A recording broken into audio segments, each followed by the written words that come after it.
কেউ আমাদের দাবায় রাখতে পারবে না। হাজার বছরের শ্রেষ্ঠ বাঙালি জাতির পিতা বঙ্গবন্ধু শেখ মুজিবুর রহমানের অমর কথাটির বলিষ্ঠ উদাহরণ আমাদের স্বপ্নের পদ্মা সেতু। বঙ্গবন্ধু কন্যা দেশরত্ন শেখ হাসিনার সাহসী সিদ্ধান্তে সকল ষড়যন্ত্রের শিকল ছেড়ে নিজস্ব অর্থায়নে মাথা উঁচু করে দাঁড়িয়েছে পদ্মা সেতু। হাসি ফুটেছে দেশের দক্ষিণাঞ্চলের ২১ জেলার প্রায় ৫ কোটি মানুষের মাঝে। পদ্মা সেতু আমাদের আত্মমর্যাদা, দৃঢ়তা ও অর্থনৈতিক শক্তিমত্তার প্রতীক। পদ্মা সেতু নামটি বাংলার জনগণের কাছে ছিল কেবল রূপকথার মতো।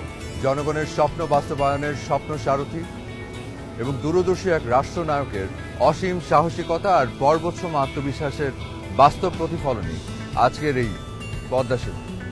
তাই অন্তরের অন্তরস্থল থেকে মাননীয় প্রধানমন্ত্রীকে জানাই অসংখ্য ধন্যবাদ। আমার টাকায় আমার সেতু, বাংলাদেশের পদ্মা সেতু।